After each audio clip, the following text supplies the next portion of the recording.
The river is disappearing. The reactors are slowing down. Hungary's only nuclear power plant is preparing for its first complete shutdown in 44 years. The reason? Record low water levels in the Danube, as Europe endures another brutal heatwave. Climate change is no longer a warning. It's shutting down critical infrastructure.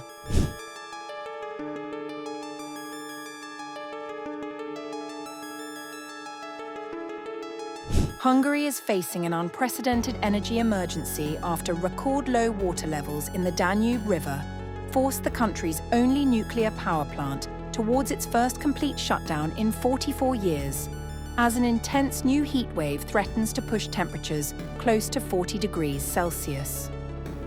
Large parts of Europe have been battered by prolonged heat and drought, reducing river levels, disrupting shipping, and raising concerns over electricity generation. In Hungary, the crisis has hit the 2-gigawatt Paks nuclear power plant, which supplies around half of the country's electricity and depends on Danube water to cool its reactors. By August 2nd, the plant was operating at just over 10% capacity, with authorities warning river levels were expected to fall even further. Hungarian Prime Minister Peter Magyar warned the country was entering its most dangerous period. We are facing the most critical 5 days ahead. Tomorrow, the Paks power plant will not be generating electricity, while the hottest 40 degrees Celsius days are ahead. The power grid, our public services, and ourselves will all come under enormous strain. Magyar later confirmed that the shutdown decision would be taken by plant management under strict nuclear safety protocols. Therefore, a complete shutdown of the Paks nuclear power plant is expected to take place later today for the first time in 44 years. Thus, what many of us could not have even imagined, and what the plant's designers and operators considered impossible even in recent years, is indeed happening. Due to the unprecedented record-low water level of the Danube, electricity generation in Paks will temporarily cease entirely. To prevent grid failure, the government has appealed to households, businesses, and public institutions to slash electricity consumption during evening peak hours. During the already known period between 5 p.m. and 10 p.m., and especially between 6 p.m. and 9 p.m. I ask that, if possible, every company, institution, municipality, and of course, all our fellow citizens, try to significantly reduce or reschedule their electricity consumption during this period. I ask shopping mall operators to reduce cooling in buildings during these times, and at the same time, I ask for the temporary switching off of decorative lighting on municipal and church buildings for the coming days. Magyar said voluntary conservation efforts by households and more than 300 companies had already reduced electricity demand by around 400 megawatts. The Protection Working Group will meet again today, and based on the current consumption, production, import, and water level data, it will decide whether mandatory consumption restrictions will be necessary for large companies from tomorrow. The government decree required to order the mandatory reduction in consumption came into force yesterday, and we will apply it if necessary. Energy Minister István Kapitány said major industrial companies had already joined the voluntary demand reduction program. The list of companies curbing power demand includes Hungarian energy group MOL, South Korean battery maker Samsung SDI, German car maker Volkswagen's premium Audi brand, and Japanese car parts supplier Denso. Beyond the nuclear crisis, falling Danube water levels have disrupted shipping, tourism, and water supplies, forcing restrictions in more than 100 towns and villages, including areas around Budapest. Officials warn the drought-driven energy emergency could cost Hungary between 100 and 200 billion forints as the country turns to expensive imported electricity to keep the lights on.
We haven't seen anything like this in our lives. I was born in 1975.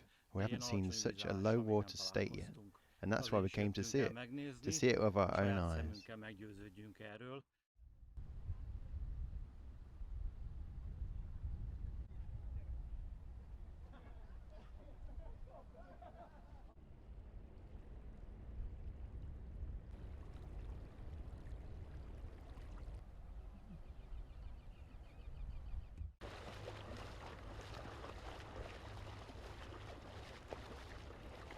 I have never seen anything like this in my entire life. It's really shocking and very, very sad. I feel like also not just the water that is going, but the ecosystem with it. And honestly, I would like to cry a little bit because of that, because it's not good.